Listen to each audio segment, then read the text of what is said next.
The more I was doing things that aligned with me and sharing about it authentically, the more that things were being magnetized towards me. It's just about living your authentic truth in whatever form, big or small, on a daily basis. The whole point is to actually enjoy your life and love your life.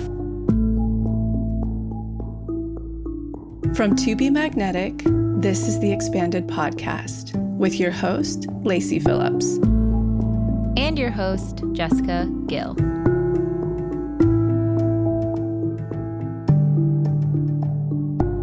As the leading destination for neural manifestation, we dispel the woo-woo in order to help you create real, tangible results based on neuroplasticity, psychology, epigenetics, and energetics. Our goal is to normalize the practice of manifestation and empower you to get into the driver's seat of your life in order to manifest the experiences, relationships, and things that most align with your authenticity. And by pressing play, the process begins.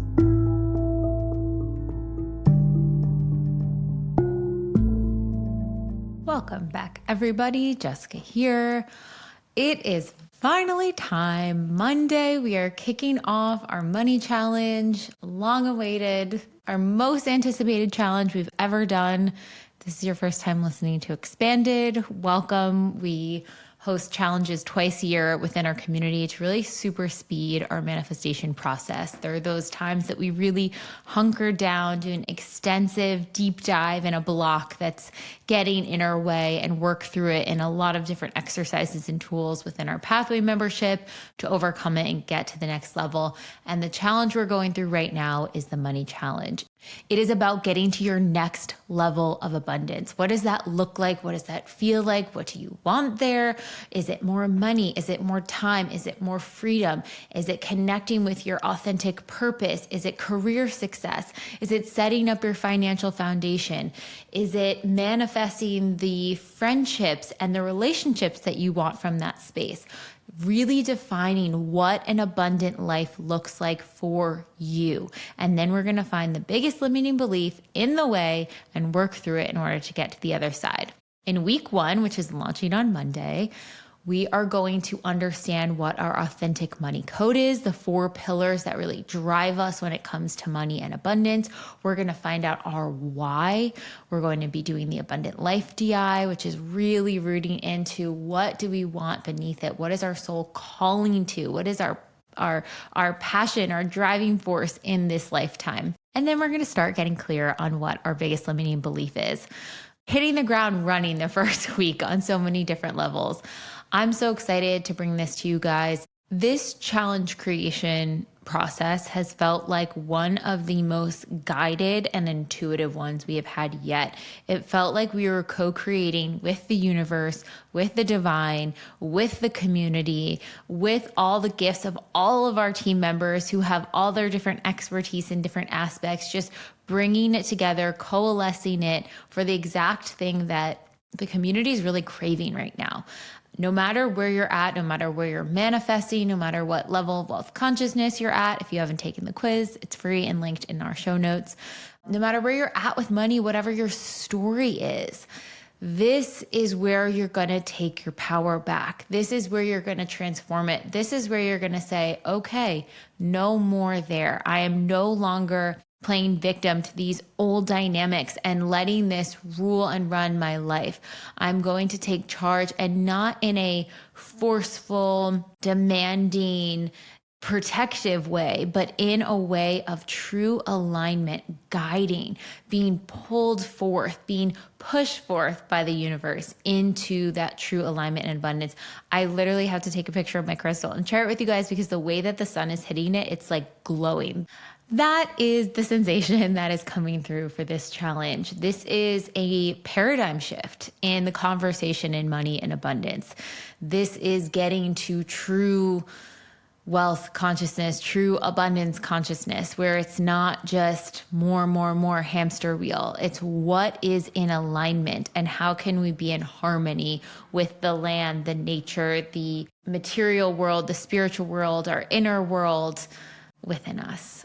Just join us, guys. It's going to be amazing. I opened up a broadcast channel on my Instagram It's kind of like a private DM group. It's free to everyone. So if you want a little bit more behind the scenes tips, inside tricks, I'm answering some questions, sending you guys voice notes, anything that's coming up for me, I'm dropping in there. That was just the best way I found to try to connect with you guys. Follow along the To Be Magnetic Instagram, follow on Lacey's Substack by Candlelight. She's going to post some money related things in there as well.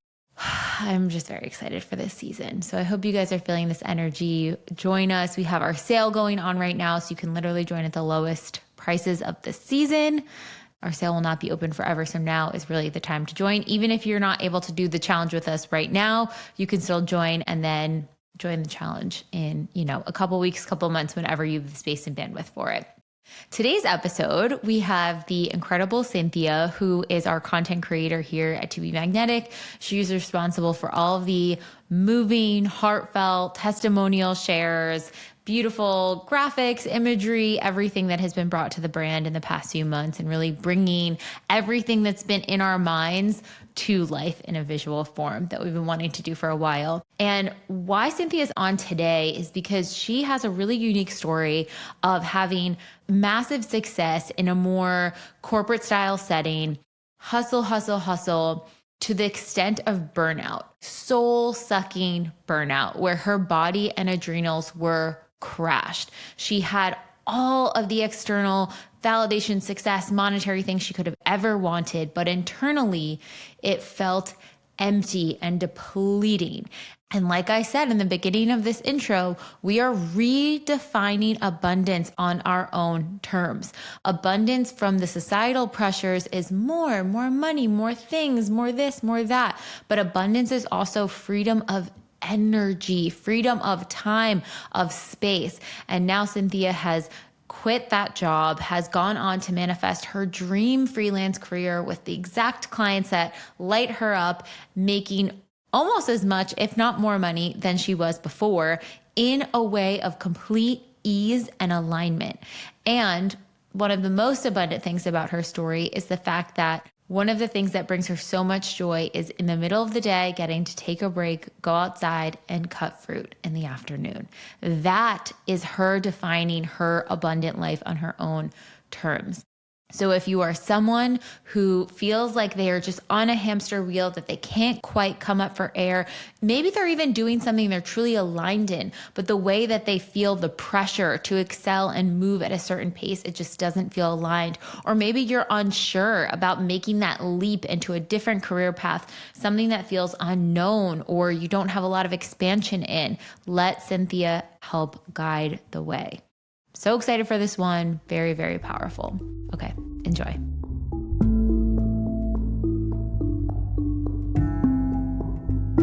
And now a word from our partners. One of my authentic code words is home. And part of that pillar of my authentic code is home within self, with wellness, self-care, nourishment, grounding, soothing. And we know that wellness is more than just our physical health. It's that deep alignment with our mind, body, and spirit.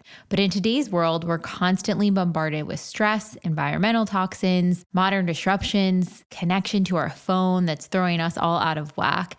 And it really disconnects us from our innate wisdom and healing potential. Armor Colostrum is the body's original blueprint for health, packed with over 400 bioactive nutrients that restore cellular integrity deep within, helping to defend against everyday threats, strengthen your immunity, fortify your gut, and elevate your focus. And it works by optimizing your whole body microbiome. It strengthens your immune barriers around your mouth, sinuses, lungs, gut, urinary, and reproductive tract to guard against unwelcome particles and strengthen that barrier so you're not taking in as many toxins. And same for your gut health. When we think about probiotics, prebiotics, all the things that we need to have in the gut, we also need to be checking if our gut lining is strong, if that barrier is protecting outside things from coming in and protecting that microbiome so we can have the healthiest gut possible. Armor colostrum is a bioactive whole food. They source grass-fed, non-GMO, certified glyphosate-free, and source sustainably from family-owned dairy farms in the U.S. Armor only collects the overflow colostrum, the surplus remaining after the calves are fully fed, to receive all of their vital nutrients that they need. Typically, the surplus is discarded as industry waste, and instead, Armor upcycles it to ensure the calves' needs come first and no colostrum goes to waste. This one whole food has 400 plus bioactive nutrients and over thousands of benefits for the body. And we have a special offer to our audience. Receive 15% off your first order by going to tryarmra.com/TBM or enter TBM to get 15% off your first order. Again, that's tryarmra.com/TBM or check out the link in the show notes. All right, on to the episode. I am so excited to dive in. Today we have on Cynthia. Cynthia is our amazing content creator extraordinaire, projector. I don't know your astrology. What is your astrology? I'm a Cancer sun, Aquarius moon, and Virgo rising. Okay, this makes so much sense. That is why there is so much heart in all the content that we put out there. That makes a lot of sense. You had shared a reel during the, what was it, She Doesn't Know It Yet trend on your personal page about your story of manifesting, shifting careers, going from corporate into really just like living your aligned creative passions with different clients and all of those things. And I was like, wait a second. We need to have you on the podcast because I think so many people are in jobs or positions or places with their life and they feel that pressure of being stuck. They feel like, oh, I mean, it's good for now. Or the other like limiting belief I always see is people are in certain situations and they're like, well, the economy is really bad. So it's now really a time to take that kind of a risk. And 1 year later, your whole life was completely transformed. Right. So wild. So crazy. Yeah, it still stuns me every time because if I were to tell you like a year ago, this would not be the life that I'm living right now. But it's only when I like allowed myself to do that and try and just follow my heart, follow my truth, then this whole world's opened up. So it's really beautiful and I'm excited to talk about it. So give us a little background. What is your cultural background and upbringing? So I grew up in Taiwan for the majority of my life. Both of my parents are educators. So my dad is a college professor. So he gets to take sabbatical years every few years just to exchange with like an American university. And so when I was in second grade and eighth grade, our whole family moved to wherever he was going. So I spent a year in Boston and a year in Virginia. So yeah, when I was in second grade, that's pretty much when I learned English. I remember going to school in second grade in Boston, not knowing a lick of English, and actually remember very vividly having to mime in class, just being like, this is what I want. I'm hungry. I want to do this. But somehow just learned English along the way. And that really set the foundation of my English understanding. And then I went back to the Taiwanese school system right after that, which I think that was really like the origin story of not really having this clear identity. Because when I was in Taiwan, I was too American to be full Taiwanese. But when I was here, obviously, I was the Taiwanese girl. So going back and forth a lot in my formative years was really tough, where I'm like, who am I? Where do I really belong? So yeah, that was kind of like the majority of my childhood. After I did my eighth grade in Virginia, I went back to Taiwan and did an international school for high school. So pretty much it was like the American school system, but you do school there in Taiwan and everyone is expected to basically go to school overseas after that. Wow. Yeah. And so then college, you finally moved to the States for full time. What was that like? Did your parents, are they still in Taiwan? My entire family is in Taiwan. Yeah. Wow. Oh my gosh. Yeah. I think it was to be expected. I think when you sign up for an American school in Taiwan, the idea is that you're basically going to live there and you have to be a citizen, obviously, to attend that school. My parents had me when they were in grad school here in the States. And so I was born here. So yeah, basically when I had finished high school, it was just me along with all of my friends. We just all came here. So it was not too jarring of an experience. Like I had peers who had very similar backgrounds, and going to school in California, I went to UC San Diego. So there's a lot of people with this kind of like intercultural background where you've moved in different places. So it wasn't too bad of a transition. Do you feel like because you had that built-in community, like do you still keep touch with all of those people that came over at a similar time? Yeah, those are probably actually most of my friends have this background, which feels very safe. And it's definitely helpful, I think, compared to, when I was like the only Asian kid in school in Virginia, where I was like very much the other. Versus here, I'm like, oh, I feel like I fit in. I have people who understand my experience and can share this cross-cultural experience. Yeah. That's so huge.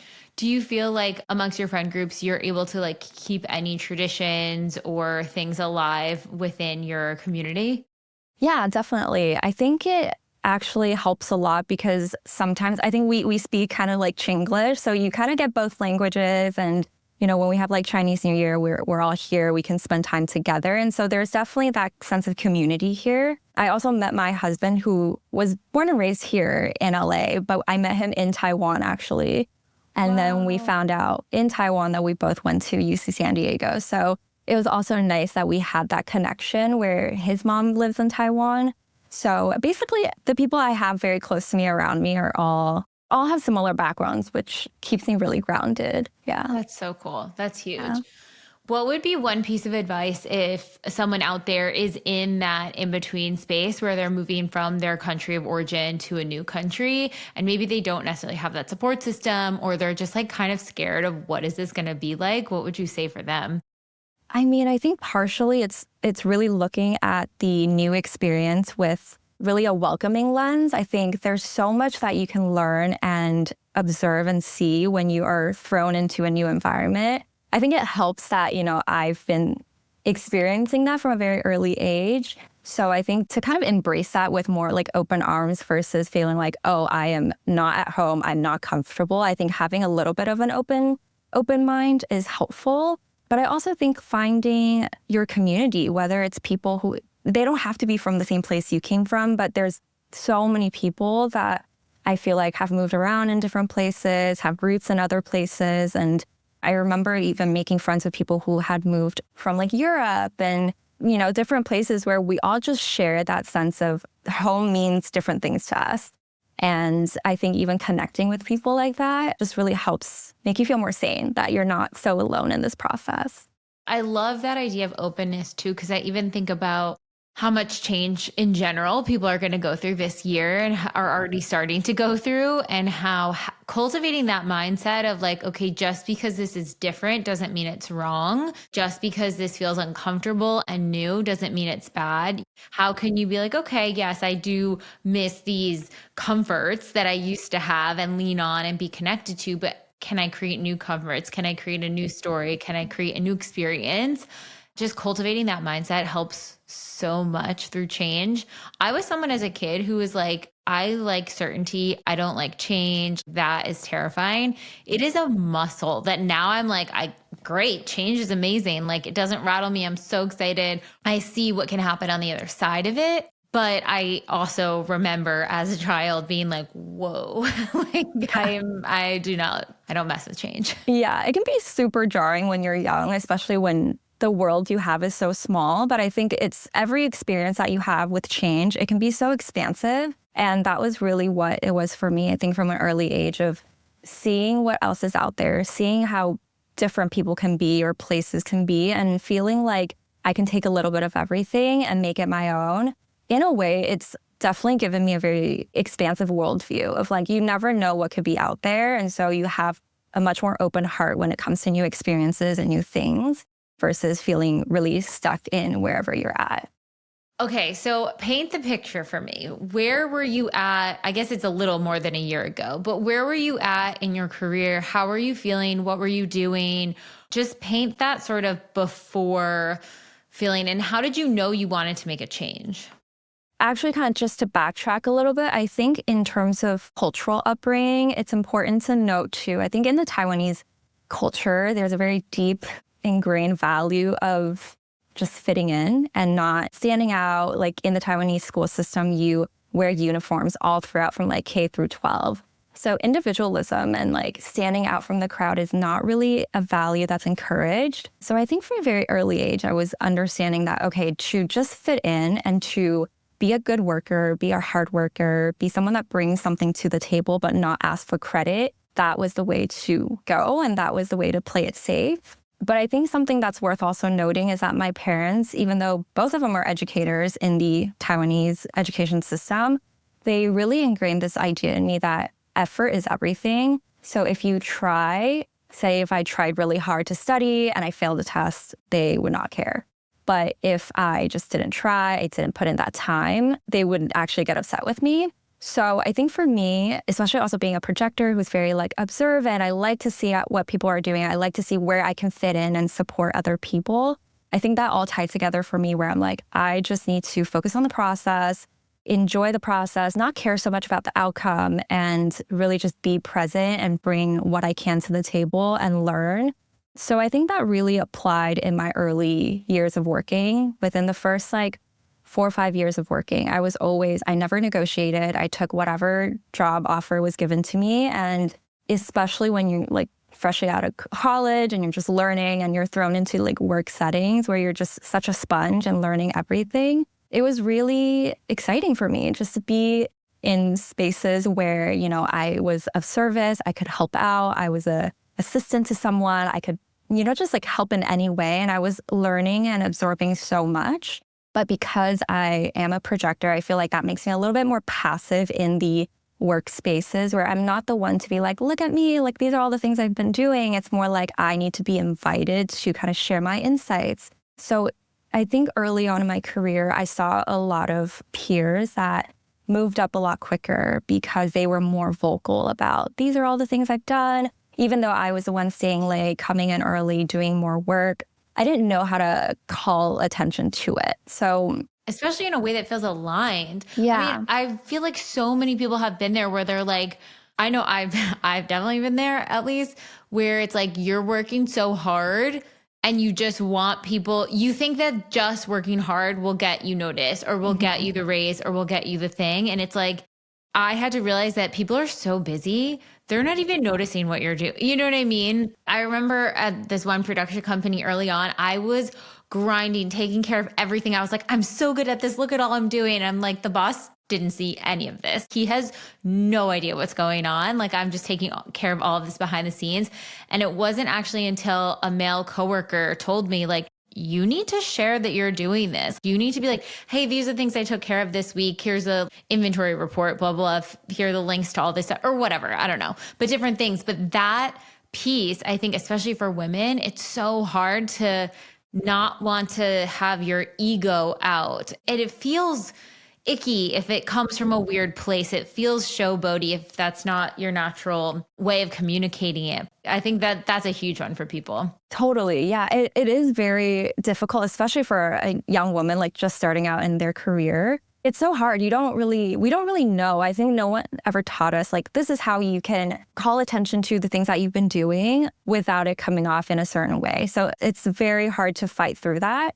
But yeah, I think early on, because of that, I was very focused on the work and I wanted to grow. I wanted to learn and I thrived off of that a lot. So it did help me grow very fast in terms of my skill sets. So by the time I had worked for 4 or 5 years, I felt like I had done not just whatever was my department, which back then was social media. I was doing email marketing. I was doing paid social. I was doing things that were way out of my scope because I got the opportunity to, like if someone was handing it to me, I was happy to do it. But there was that resentment building of like, but no one's seeing it and no one's recognizing it. And I wasn't getting that acknowledgement. So I had left basically my job at the time to just really figure out, okay, what is going on here? Like, this is a pattern that's been repeating for 4 or 5 years now. What do I actually want? So I was pretty much unemployed for 3 months, job hunting, finding the right thing.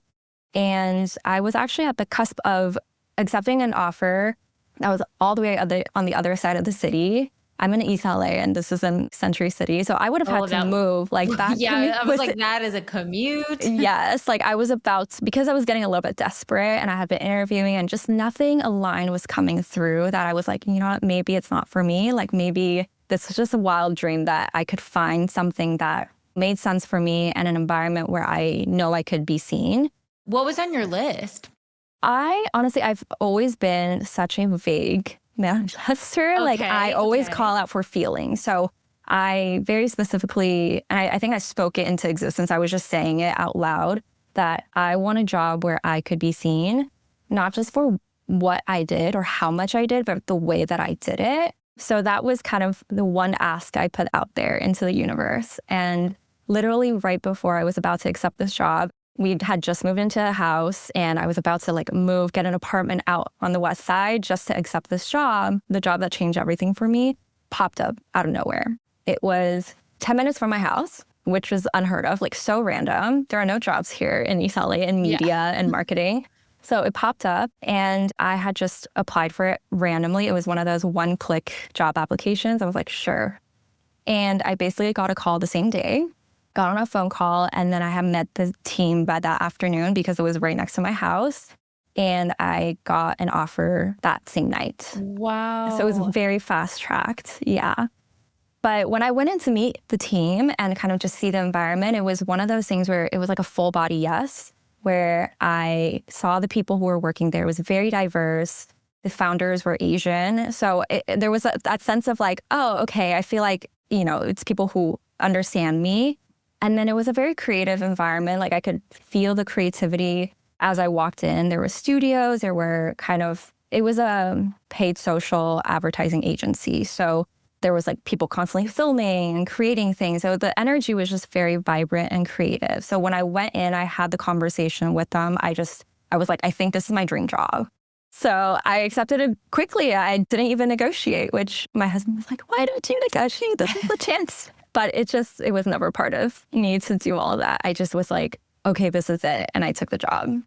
So what was the thing that got you to quit the job prior, the one where you weren't feeling seen, that you were in that loop for 4 or 5 years? What was the impetus? What was the driving force? You knew you needed to leave, but why now? And how did you feel comfortable leaving? Did you have an FU fund saved up? What was your mindset around that? Because I think people are so afraid. It's actually very ingrained in the culture to not leave a job before you have another lined up.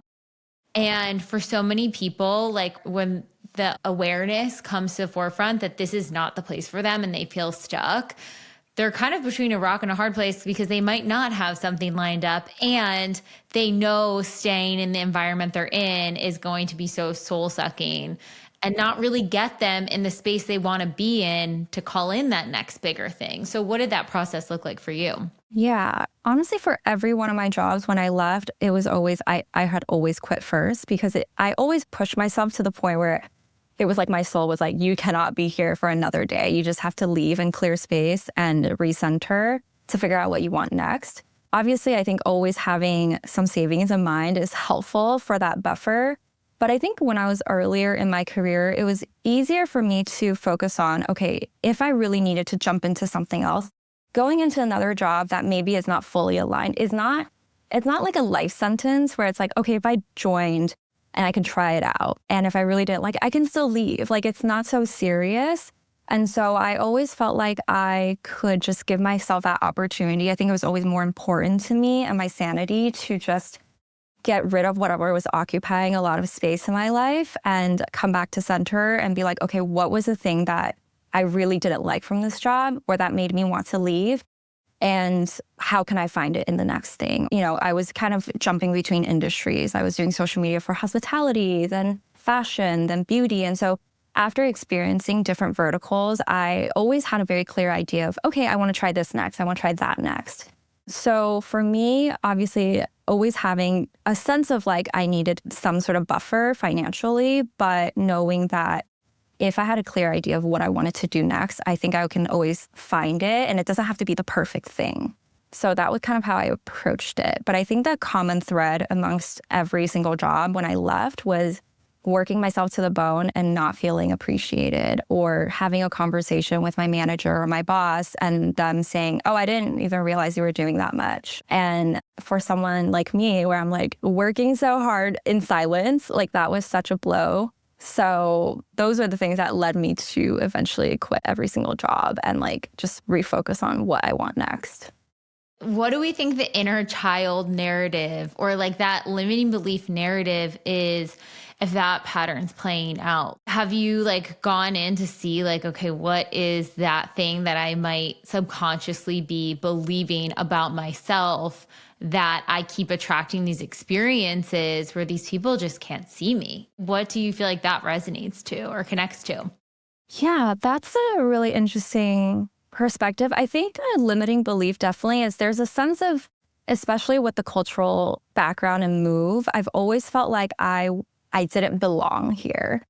And so, I would try really hard. So everyone's like maybe people's 50%, I would have to be 100% to be at other people's 50.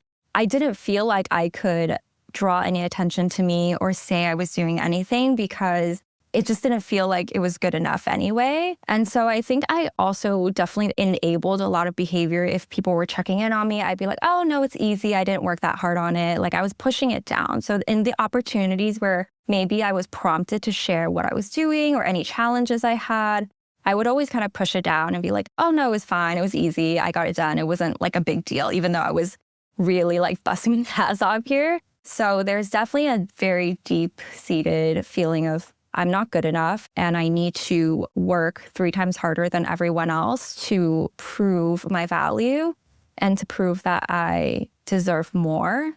But because there was a pattern of not getting that recognition or repeatedly feeling like, oh, but I didn't even realize you were doing that much, or like, you're not that irreplaceable. I think that was the feeling I got. So in a way, I was almost believing it like, maybe it's true if this has happened for a couple times. So I need to work even harder to prove that. Okay, I think this is so fascinating for people to just see that pattern play out. You can see how that can become a self-fulfilling prophecy. And if you would have said, yeah, this took me all week to work on, I'm so proud of it, then people are going to be like, whoa, she really put her heart and soul into this. You're going to get a different reaction out. If you are letting people know when you're hitting challenging spots or setting boundaries, like, hey, I'm only clocked to work 40 hours a week. Last week was at 60. What do you need me to delegate and detox off my plate? Because this is not part of my scope. I think that is so hard for people to say because they don't want to be difficult. They don't want to be challenging. They don't want to lose their job. They're like, I'll just be the yes person. And I hope that we are moving into a culture and a society and a collective era where we can actually rise up as the individual and really attune to like what we really need and how we need to be supported and be able to vocalize that. And even if the companies and systems at the top currently don't reflect environments in which that might be safe to say, the more the people do it, the more the companies are going to have to change. Or people are going to just become their own boss. They're going to become their own entrepreneur, their own freelancer or small business or whatever. But like, that is just my hope and vision, is that like the power starts with the individual. Like you have to really know yourself and take your power back. And if you set your boundaries and say that and the company does not respond well, guess what? That is not a company you want to be a part of. 100%. And I think the good thing is that, at my last job, I worked with a lot of Gen Z kids, fresh out of college, and they had great boundaries. Wow. They were like, oh, this is out of my scope. I'm not doing that. I'm like, what do you know about scope? Like, I had no idea what a scope was when I was 22. But it was great because I'm like, oh, you guys really understand. And I think because of social media, there's a lot of rhetoric and discourse around what it means to kind of like do a good job at your work versus being taken advantage of. I think it's such a fine line too, because I look back and I think if I hadn't put myself out there and said yes to certain things, I might not have the skills I would have today. But there's also a fine line of what is something that you're willing to spend a proper time learning versus way overworking just to prove something. So it's definitely like a lifelong journey, I think, of like where that line is for you. That I think is the key there. It is one thing if you are putting in more effort and time without the exchange because you are doing it intentionally to learn a skill set or to master a skill set or excel at a skill set. If you are starting out and you're like Gosh, I know nothing about social media, but sorry, I'm going to clock out super early, and you still don't know your area of expertise, then I would say take a look at what do I need to still learn here to just feel really confident in your skill set. That is such a superpower. But once you have that, once you know that, once you're like, I can do this in my sleep, then you have to monitor of like, okay, where is my time being taken advantage of? Where am I not respecting my own time? Yeah, 100%. And I think it's easy to slip into just because I know, it doesn't mean I should do it. Like, just because I have this skill set, I think that's where I stepped into a lot of these dangerous waters in the past, where because I was the person who knew how to do this, and they didn't have a person who, say, did email marketing and I had experience with using the platform. So I would somehow just say, sure, I'll just do it. I can take it on. It's no big deal. But it's like, you have to really get intentional with like, am I doing this because I want to keep expanding in this role or in this direction? Or am I doing it for external reasons of wanting them to think I'm valuable or wanting people to think I'm doing a lot, right? So having that check-in with yourself is super important. I've also noticed like leading a team, there'll be certain things where it'll pop up and my instinct is like, I can do it because I know that I can do it and take care of it super fast.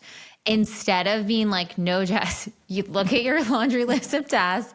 You do not have time to do this, even though you can do it. Trust your team. They can handle it. You're good. That's something that I constantly have to remind myself. You know what it is? Part of it is like, I don't want to burden anyone else. So I'm like, I don't want to give another task to anyone else. I'll just do it. And then I look at my plate and I'm like, oh no, what did I do? Yeah. Yeah, and I think sometimes it helps too because I've been in that position before too, and you're not only overwhelming yourself, but also I think of it as you're robbing that other person of the experience of trying something and failing and learning. Because I've come into those situations where down the line I'm asking someone to do something and they're like, I've never done this before because you've always done it. And I'm like, oh, wait a minute. Well, that's not right. So yeah, I think it just takes work to kind of figure out too where that balance is.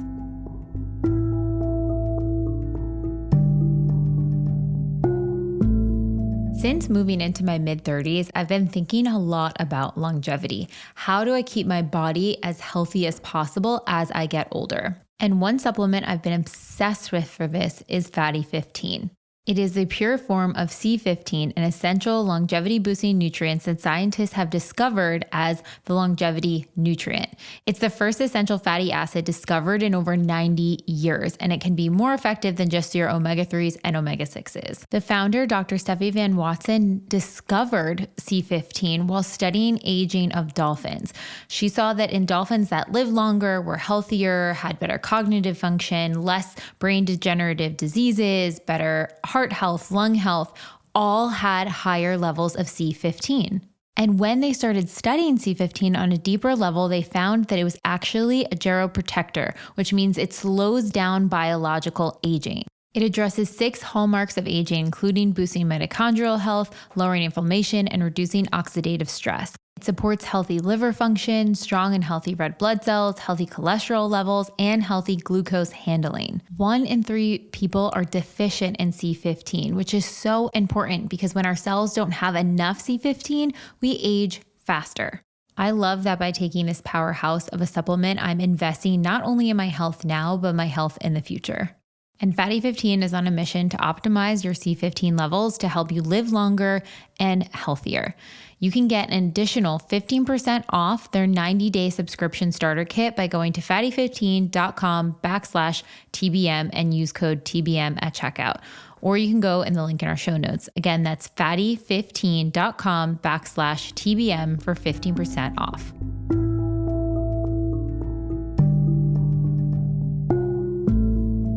Okay, so you got this dream position and now you're freelancing, right? You have your own creative consulting business. How did that all transpire?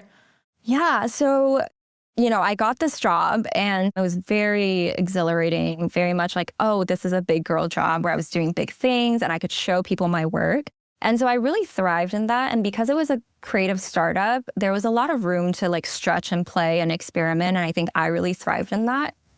And, I did well. And within 3 months, I got like a 30% raise. And then within 6 months, I got another 30% and I was promoted.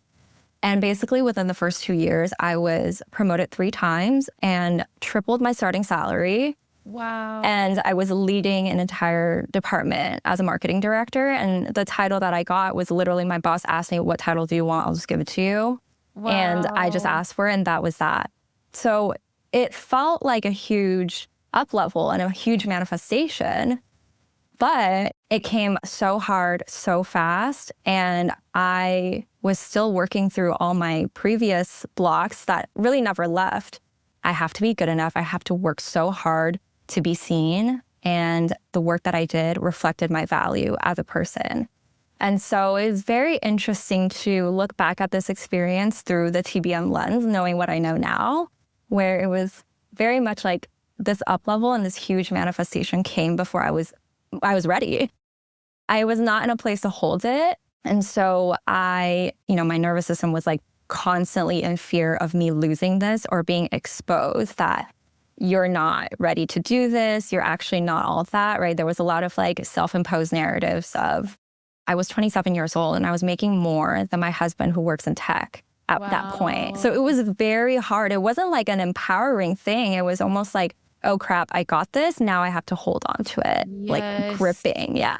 This is such a real thing with massive up levels, especially coming that fast. There is that nervous system response of like, did I actually look under the hood and see like what got me to my last situation? Like, am I ready to hold? I see this especially with people in new relationships when they like manifest their dream partner, everything's going amazing. And then they say, I love you. And then it's like all their old stories go and they just come out like crazy. Like this is such a real thing. How did you handle it? Were you aware that was happening in the time or only reflecting back? I think during that time, I didn't really realize what I was going through. I didn't have the language for it. That was pre-TBM. I just knew that I felt so much imposter syndrome.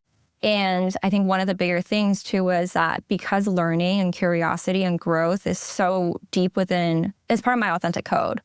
And as a director, I felt like I couldn't ask questions. I can't say I don't know when things come up. So I was the person that had to know all the answers for other people. And so I was late night Googling everything, or if I was on a call with someone, I'd be Googling answers and being like, oh yeah, so this is this, like as if I just had the knowledge all along. And so I really just separated from that part of my authenticity like right away. So yeah, it was this very disorienting experience of kind of seeing everything you wanted on paper play out and knowing that something within me felt further and further away from who I actually am. And that was really the beginning of the end of, oh, I'm living like a double life almost. I can imagine too, you probably felt extremely burnt out. Leading a double life, for a projector, that's insane. Mm-hmm. But also leading a double life in the sense of like, you are, and this is why when people are out of their authenticity in any space, we did this through the authenticity challenge. When you're out of your authenticity in any space in your life, it is taking a toll. It is taking a toll on your soul, on your energy, on your nervous system. When you show up authentically, over time, especially if you feel safe doing it, it feels like ease. It feels like nothing. It's not taxing on the body. It's your natural state, your natural way of being, your natural joy. And that's actually going to give you energy. But when you show up inauthentic or masking yourself to be what you think other people want of you or to meet other people's expectations, it's like pulling at your energy to do mental gymnastics to figure out, okay, what do they want? And, oh, I have to say it this way. Don't say it like this and do it like this. You know, there's all of this shape shifting. And that's so taxing on the body because it feels like walking a tightrope. I'm only allowed to show up here like this. And if I show any other part of me, then I'm off the rope. And you're in that constant fight or flight or even freeze state, you know, or fawn. That is like pumping cortisol and stress and all the things that leads to that burnout. 100%. And I did that for 2 more years after I got that title bump, like 2.5 maybe. Yeah. So it was a complete detachment from my authentic self. I had no idea who I was, honestly, anymore. I was so focused on performing. So I felt like my entire life and I was working like 10 hours a day. And then when I came home, I was still on my computer. My entire existence was this work self. But then there were so many things that I was unhappy with in terms of how the company did things, or maybe things that didn't align with me, the way that we were managing people or the way we were treating clients, right? So I ignored all the red flags along the way. There were a lot of things that led up to this point, right? I think at a certain point, your body will just tell you this is enough. Like, We're done. Yeah, you can't do it anymore. But it took me a long time, I think, because of how good everything looked on the outside, that really extended this runway of pretending and performing. I think especially having Asian parents who, live across in a different country, when they ask about how life is, that's what I felt like was safe to tell them. It's like, things are good. I'm getting paid well. I have a great title. My job is stable, right? Like if I was telling them about all the bits and pieces that were happening that was making me unhappy, I think they would be very worried, first of all, but it was just something that I was catering to them also, to be like, it's fine. I've made it, quote unquote. So don't worry. But yeah, I think eventually, it took having a really supportive partner for my husband to be like, I don't think you're you anymore. Like, you are so unhappy. You are not yourself anymore. And it was consuming my life in such a negative way, where it was all I talked about with my coworkers. It was all I talked about with my friends. It was all I talked about with my husband. And any time I had away from work was just recovering for work again. So it's interesting also to think about how, okay, you're making all this money. I wasn't spending any of this money, right? I was buying things for cheap dopamine hits so I could feel better, like I have money, I'm spending it. But I wasn't taking meaningful, intentional breaks. I wasn't taking any vacation. It was just one of those things where you had to really look at yourself, like, what is this all for? And I think the question that I was really scared to ask myself was, if you had gotten everything you wanted, or so you think, and you're still not happy, then what will make you happy? And I think that was a really scary question to ask myself. And I had just turned 30. And I was like, oh, I can't restart my life at 30. This is supposed to be the time I was going to make it, right? So yeah, it was kind of just like all coming to that point. And obviously, it's worth mentioning too that TBM was introduced to me like a year prior to me starting to having all these thoughts. And TBM was a huge reason why I had the language to understand what was going on in my life. Yeah. And yeah, really being able to understand, okay, these are tests, and what it means to clear space, what it means to practice my trust muscle, and having trust in the process, and all these things. So it really gave me that vocabulary to make sense of all the chaos that was going on in my life at the time. It's so interesting because I've watched friends go through different versions of this. And from the outside looking in, you're like, oh, clearly that job or that partner or that thing is the thing that you need to clear space of. But when you're in the midst of it, it's almost the concept of like the golden handcuffs. It's like, but it has all these things at that moment. You feel you can't give up. Like, even though like, yeah, I could probably give it up, but then there's another part of you that's like, you can't give this up, whether it's the title, whether it's the salary, whether it's the health benefits, whether it's the security, whether it's the, the excuses you tell yourself of like, oh, I'm 30 or I'm 40 or I'm 50. Like, how could I change jobs now? Or how could I make a new life decision or whatever? That is where you're giving your power away. That is where you're putting that thing on the pedestal. It's really creating your own glass ceiling. It's saying that I am choosing and believing that I'm not going to get any better than this. And so I might as well settle for this thing that just isn't really the thing that's fully lighting up my soul, because I don't see a way possible to have anything better than this. And that's why I love the TBM work for this, because the second you say, I don't think it's possible to get better than this, and you're not happy, I'm like, okay, you need expanders ASAP just to show your subconscious it's possible. But then it's like, let's start peeling back the safety, the false sense of safety you think you're getting from the thing, and root it back to self, and then be like, wait, I'm my source of safety. I'm the power. I'm the magnetism. I'm the thing. So I can take that energy anywhere. It doesn't matter where that goes. That's within me. It's not, oh, I'm only at this title, or I'm only worthy of this type of responsibility in this one company. the energy is you. So how did you, what was that transition like? How long of a runway did you feel like you had or planned for yourself? Did you have another chapter where you were like, let me figure out what I want to do and what that happiness looks like?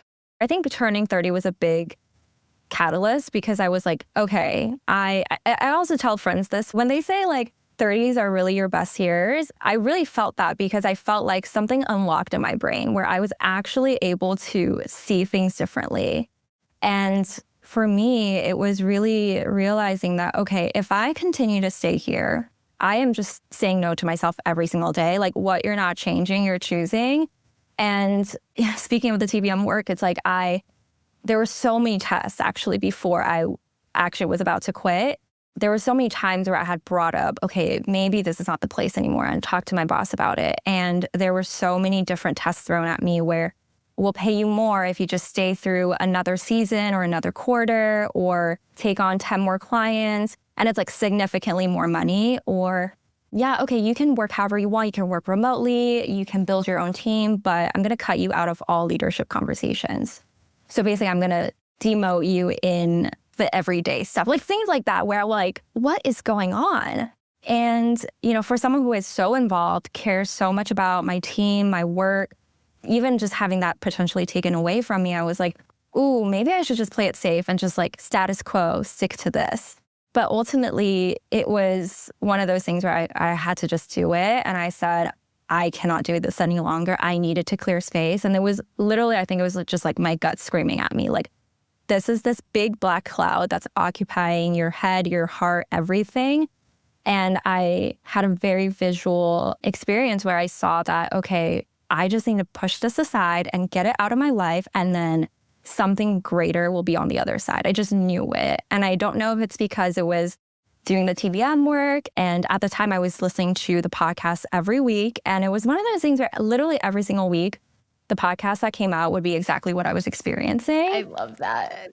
Yeah, that's I was like, so it's the much. answer. It's so cool. I'm like, you guys are manifesting the episodes. Like we get pings for ideas for episodes, but I think those pings secretly come from you guys. Like I think you guys are like sending us signals in the ethers and it's just dropping in. Totally. I think I still remember one of the episodes that came out that week was how to navigate big transitions in your life. And I was like, perfect, this is my sign.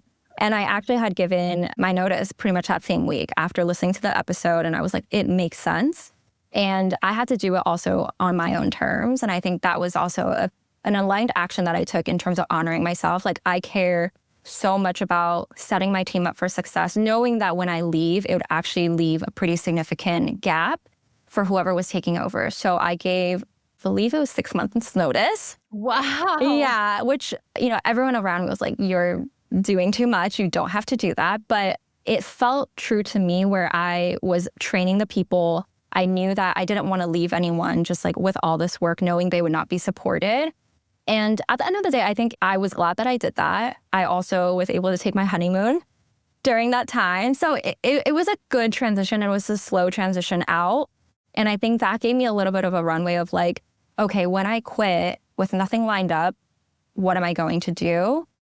And I think the pain that kept coming through was there's nothing to do. You need to reset your nervous system. Like that's first and foremost. Like there's nothing else to do. And I think for the first time in my career, I really felt like I had no idea what to do next because I always had an idea of maybe I want to do this industry or that industry or try this. But it came to a point where I kind of did everything already. So I just have lost that sense of curiosity almost. And I was like, okay, the only answer for me right now is to just clear space, focus on that and reset. And so that's kind of what I did. Like when I quit, a part of me also was thinking, my life will be so much better when I quit. My life will be magically fixed. And of course it didn't. I fell very quickly into kind of just like my nervous system being shot again where I wasn't doing anything. So I was anxious all the time. And that's when the DIs came in really handy where I was really going down and seeing, okay, it was because my value as a person has been tied 100% to my output as a person or my productivity. And so once I understood that, I realized, okay, this is what we need to unblock first and foremost. And I think it's so important to know that when you've been living inauthentically for so long, living an authentic life will feel performative at first. And I had to practice joy as a muscle. It seems so silly because I was like, I wrote down, okay, I'm going to do this fun thing for today. And for example, I would, do an art thing or go on a walk. And I would hate it. I would be like, I'm so anxious. I'm not enjoying it. But the more you do it, the more it actually starts to feel aligned and you actually feel safe in doing it. So there's actually so much practice in making your nervous system feel safe again in what feels true to you, especially when you're coming out of something that you've been unaligned for so long.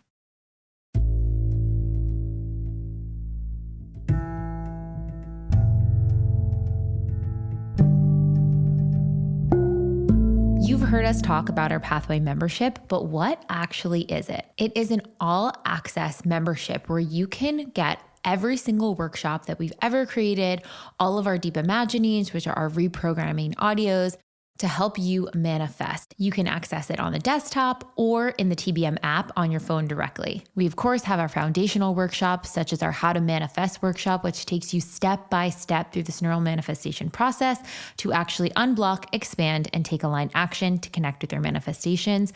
Our How to Be Magnetic workshop, our Inner Child and Shadow workshops. And then, of course, we have a workshop if you are in a rut, if you're in a rock bottom, if you're in an up level, perhaps you need to set boundaries. Maybe you want to focus specifically on the block of money or love. It is all in there. And then twice a year as a community, we gather for our challenges. Our challenges are one of the most effective parts of the process because you get accountability. It is really a handheld experience in how to work through whatever the theme of that year's challenge is. And now to my absolute favorite part of our membership, which I think in and of itself would be worth the entire weight of the membership if we just had this alone, our Deep Imagining library. This library encompasses over 60 neural reprogramming audio tracks. They're self-hypnosis tracks that will really support you in any step of this journey. If you're needing calming, nervous system regulation, unblocking with a specific test or trigger, going through a difficult time, processing a big emotion, or maybe you just want reinforcing, how to reinforce those neural pathways of confidence,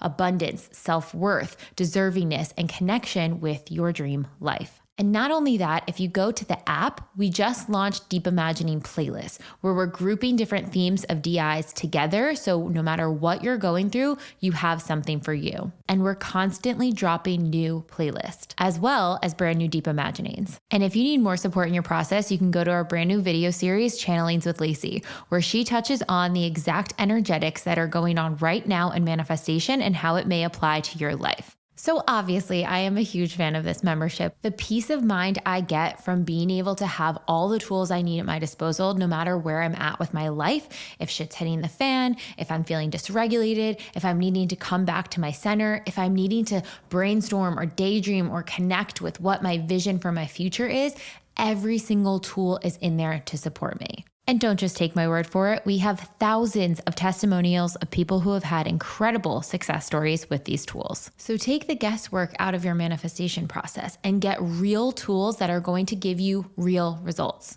And we have our big summer sale going on right now where you can get the absolute lowest prices of the season, $22 a month, and over 25% off discount for the membership for the entire year. So if you've been thinking about joining the Pathway, if you are sparking an interest in our money challenge, which is going on right now, which will help take you to your next level of abundance in just 3 weeks, now is the time to join with our sale. It will only be available for a limited time, but the money challenge will be available all summer.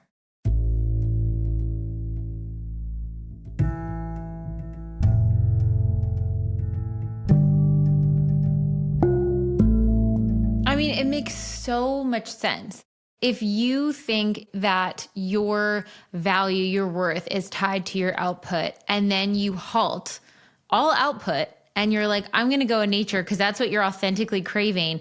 But I like to think of our blocks as like parts of us, parts of our psyche. They have their own little personas. They show up in their own little ways. If you do internal family systems, you know exactly what I'm talking about. But that part of you that picked up, hey, for protection, this is how you survive in this world. Your output equals your worth. It's not your truth, but it's a protector part that you picked up. That protector part is going to be going nuts when you're chilling out because it's going to be like, what are you doing? We're not safe like this. Like, what's happening? And what you're talking about is allowing your body to basically regulate that protector part, to like say, hey, I see you're anxious. We're just going to test this out.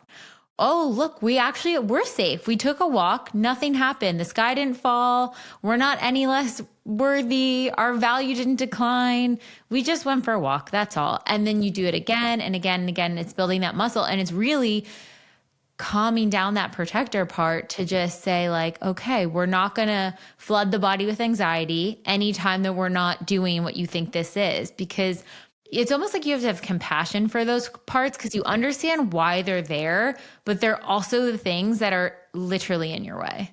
Yes, 100%. And I think, the worst case scenario DI was huge for this, where I'm like, let's get to the bottom of it. And when I really got to the bottom of it, I'm like, I can't be doing nothing or enjoying my day because I might look at myself in 10 years and be like, I am still unemployed. I'm like, whoa, that is crazy.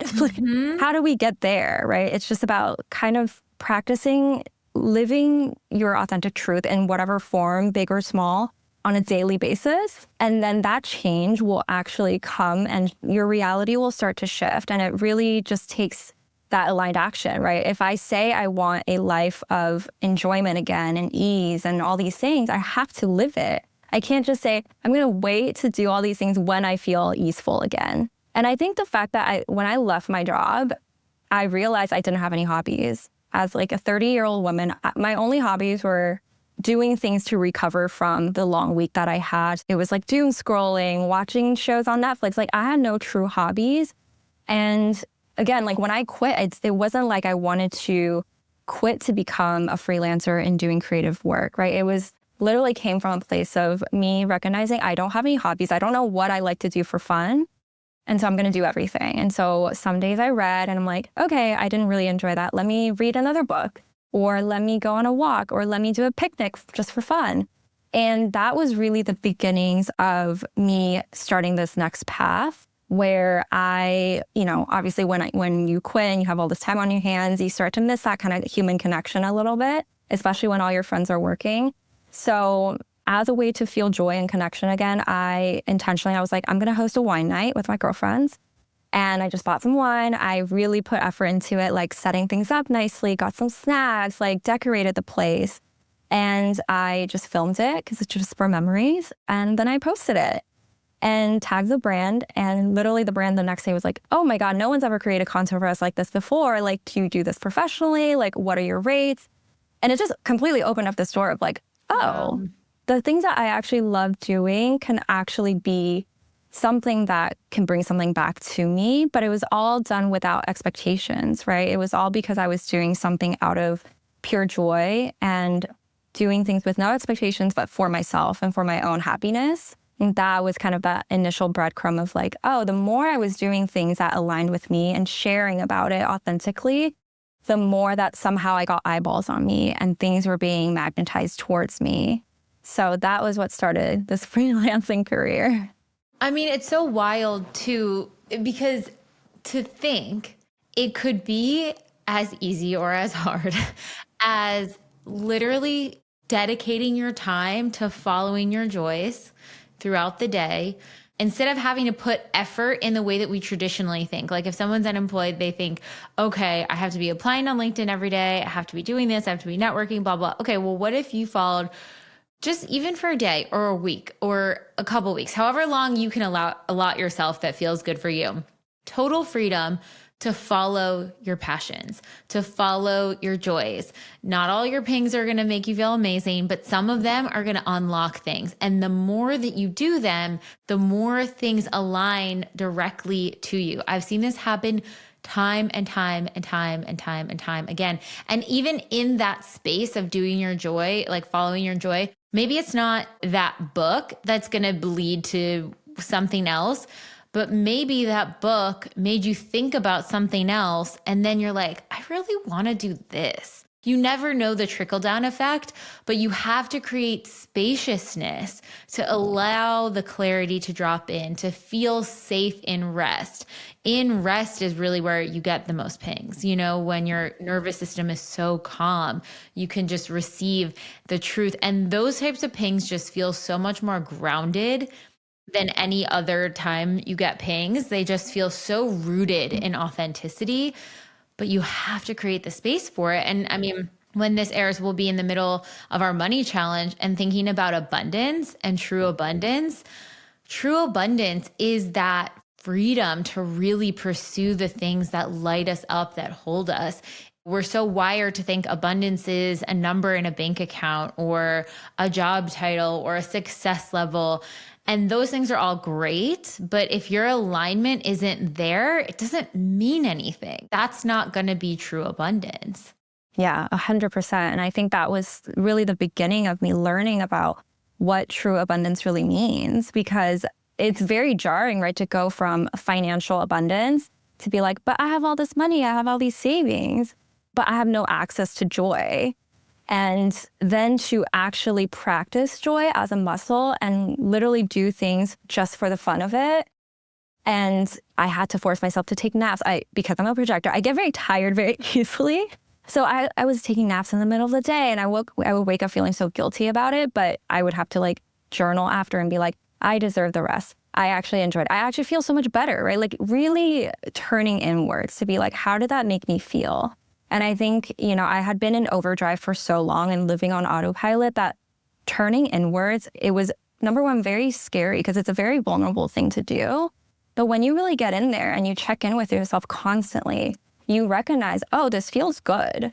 And somewhere along the line, we forget that the whole point is to actually enjoy your life and love your life. I think about the video that's trending right now about, I almost forgot this is the whole point. And I caught myself feeling like that a lot throughout the last year of, oh, this is the whole point. Like the reason why I hustled so hard in my 20s is so that I could be in a space where I am confident in my knowledge, I'm confident in my skill sets, and I get to actually have a good time in my life and treat other people and make meaningful memories and actually spend time with my husband, our dogs, like having a very fulfilling life that starts from within. And so there was a bit of an adjustment period with that. But yeah, and I think really as I started to do that, everything just shifted for me in terms of, okay, the path really just appeared in front of me, right? Again, there was no there's no concept of a freelancer really in Asian culture. It's really just about finding a job, sticking to it. Stability is everything. And so even having a conversation with my parents about maybe I'll do some freelance work, like to them, they're like, what is freelance? Like, are you just taking odd jobs on the side? And so there's a lot of limiting belief there still of, is this real work? And this is where expanders come in, because my best friend who introduced me to TBM to begin with, she had manifested her husband through TBM work. And her husband, who's 20 years older than we are, he's a freelancer in creative stuff. So he was a creative freelancer. He's been doing it for 20 years and he's very successful at it. And so I was like, oh, so it is possible.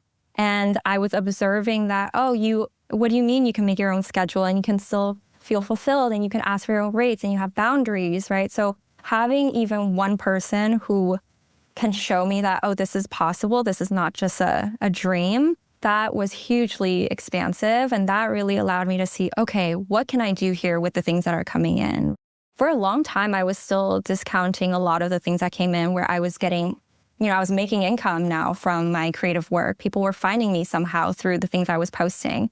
And I was still telling people, oh yeah, I'm still unemployed, not doing anything. And then I had to catch myself being like, what do you mean you're unemployed? I'm so busy, actually. Like I am fully working, but it's that narrative that I still had to rewrite and just accept that, okay, this is different. This is just a different way that I wasn't used to, but it doesn't mean this can't be my current reality. So I think as I continued to practice and poured love into what I did, my home, everything that brought me joy, everything just came towards me. For example, I'm such a homebody and I would constantly be buying like home decor pieces on Amazon and just like, I'm constantly redecorating, adding things up. And then all of a sudden Amazon reached out and was like, do you want to create videos for us for home decor? It was literally exactly what I've been doing already.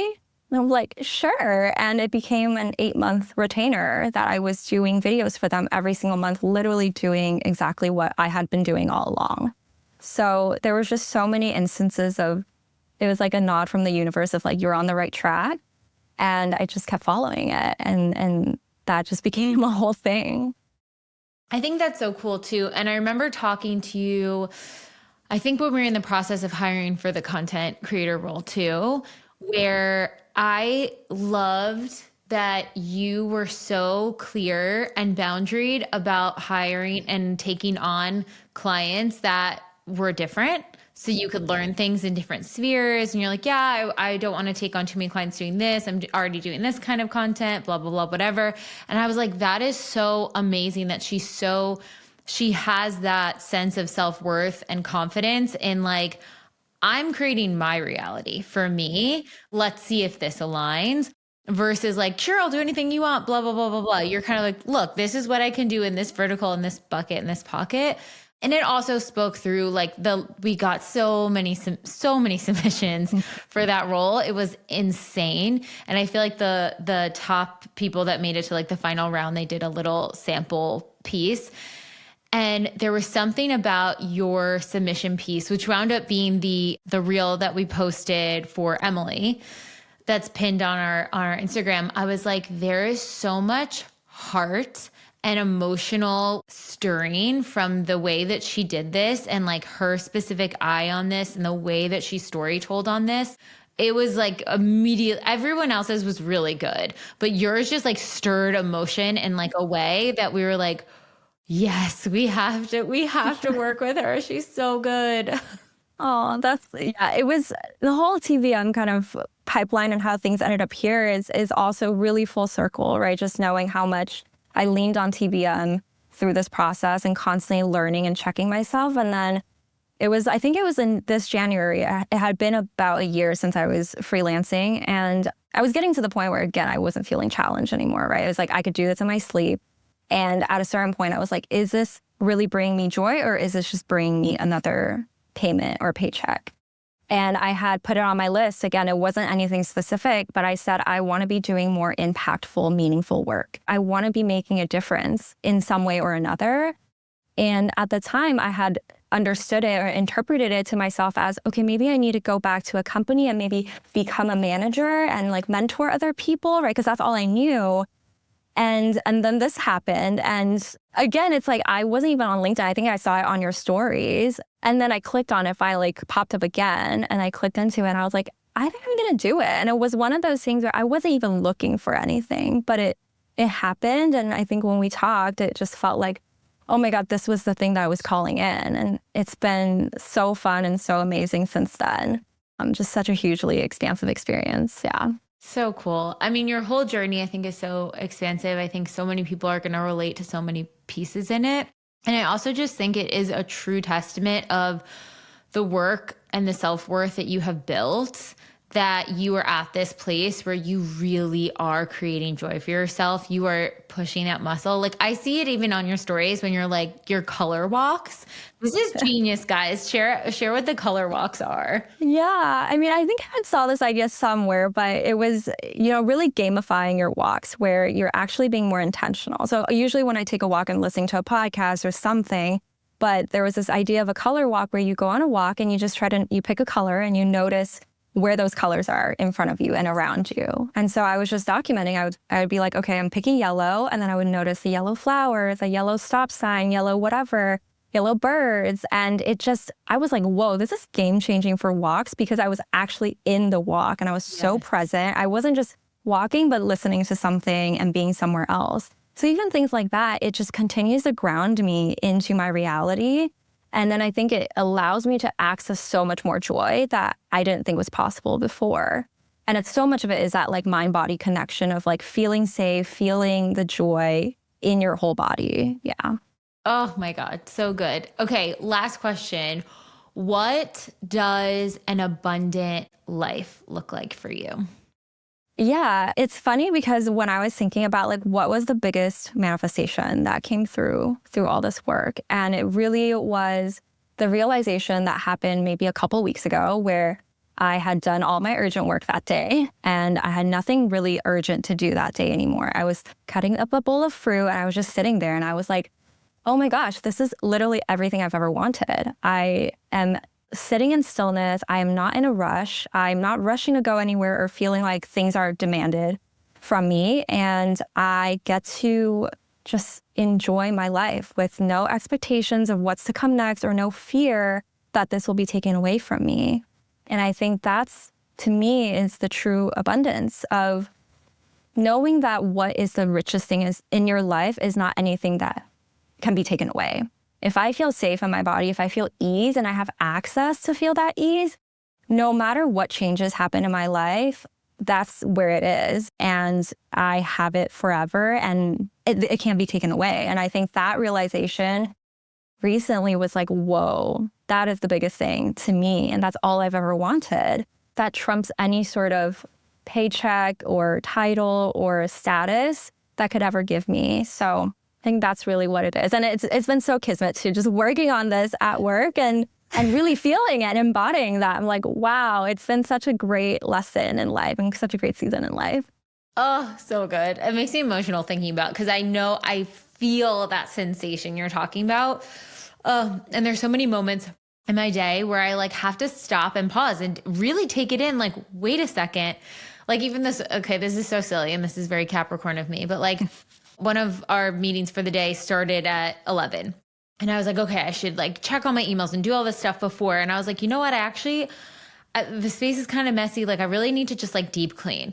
And I spent the morning deep cleaning and I deep cleaned and then I had a cup of coffee and then I was like 5 minutes early for my meeting. And I was like, that is abundance. Not feeling like I'm fucking up or any like balls are getting dropped. Like everything will get done when it needs to get done. I trust the flow of it. And honestly, vacuuming my floors made me feel so good.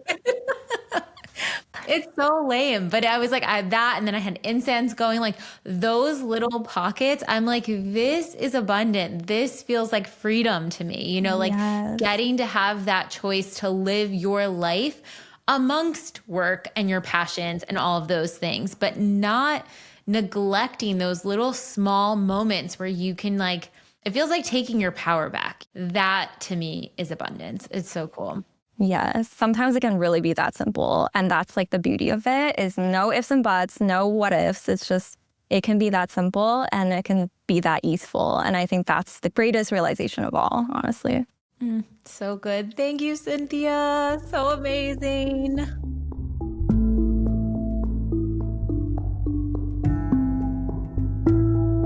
I hope you guys enjoyed this episode today. And if you are looking for a little deep imagining to keep the momentum going, I would drop into our Rooted in Abundance DI. It is live right now in pre-week, and it is the perfect short and sweet DI to do when you are going for a walk in nature, when you're taking an abundance walk, when you are taking your color walks, like Cynthia said in this episode.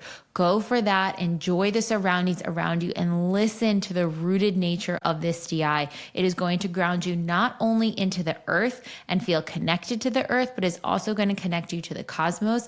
And that divine thread of the energy between the two gives you this feeling of just safety all around your body. And that is tapping into that inner peace, which is tapping into the sensation of abundance. Now, enjoy.